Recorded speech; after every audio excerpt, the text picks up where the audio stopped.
उल्हासनगरचा विचार केला तर उल्हासनगर महापालिकेमध्ये शिवसेना भाजप युती होणार नसल्याचे संकेत भाजपचे निवडणूक प्रभारी प्रदीप रामचंद्रांनी दिलेले आहेत।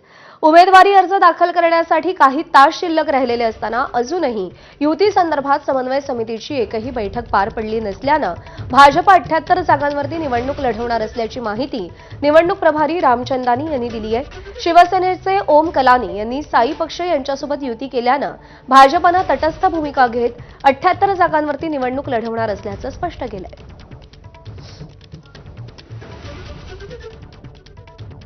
बैठकच झाली नाही ना, कारण आम्ही अशी भूमिका घेतली होती की आम्ही युती करायला तयार आहोत। शिवसेना आमचा नैसर्गिक मित्र आहे आणि त्याच्यासोबत आहे, पण आमची फक्त तेवढी अट आहे की जे तुम्ही पक्षात कसं असतो की आम्ही एक क्षेत्रीय पक्ष म्हणजे तो पण स्थानीय पक्ष, त्याच्यासोबत आम्ही तिसरा पक्ष कसं काय युती करणार आहे आणि आमच्या पक्ष स्वयंबळावर 78ची 78 सीट लढण्याची आपण तयारी दाखवलेली आहे आणि सर्व लोकांचे इंटरव्ह्यू झाले, त्यांचा आता बी फॉर्म वाटून झाले आणि आता तरी 48 तास राहिलेले आहे। मला असं वाटत नाही की आता युती होण्याची काहीतरी शक्यता आहे असं मला वाटत नाही। आणि यानंतरची बातमी कोल्हापुरातून आहे। कोल्हापूरमध्ये काँग्रेसकडून आणखी 14 उमेदवारांची यादी जाहीर करण्यात आली। 2 दिवसांपूर्वी 48 उमेदवारांची यादी जाहीर करण्यात आली होती। कोल्हापूर महानगरपालिकेसाठी काँग्रेसने आतापर्यंत 62 उमेदवार जाहीर केलेत आणि या 62 उमेदवारांपैकी एक उमेदवार काँग्रेस पुरस्कृत आहे, तर माजी महापौर स्वाती येवलुजे यांना काँग्रेसकडून उमेदवारी देण्यात आली आहे। सुभाष बुचडे, पद्मावती पाटील या माजी नगरसेवकांना सुद्धा पुन्हा एकदा संधी देण्यात आलेली आहे।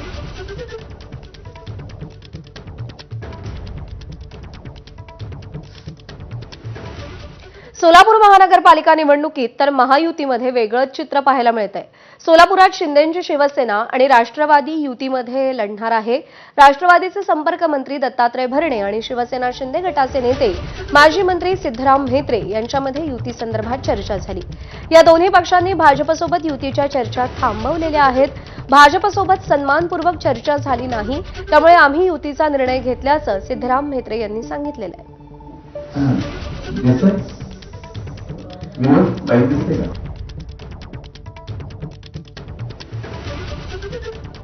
50-50% फॉर्म्युला ठरलेला आहे।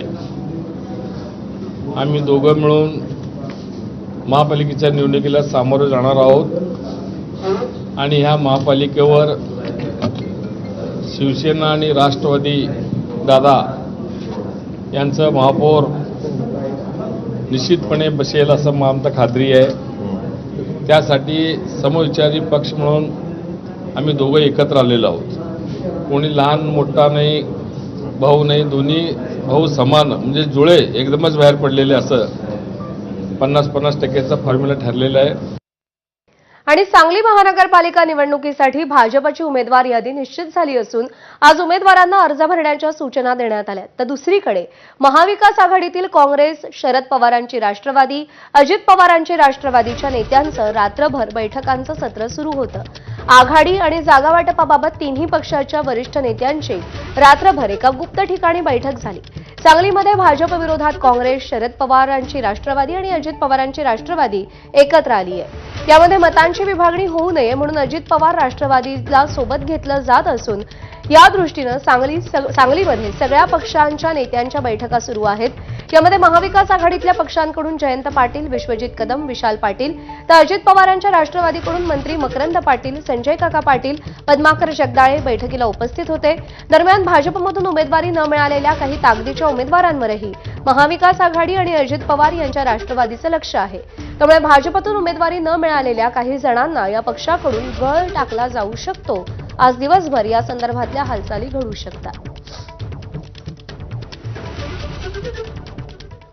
पुण्यातील वसंतदादा शुगर इन्स्टिट्यूटच्या सर्वसाधारण सभेसाठी शरद पवार आणि अजित पवार आज पुन्हा एकत्र येणार आहेत। काल बारामतीतल्या कार्यक्रमानंतर आज कारखान्याच्या बैठकीच्या निमित्तानं काका पुतणे एकत्र येणार आहेत, तर शरद पवार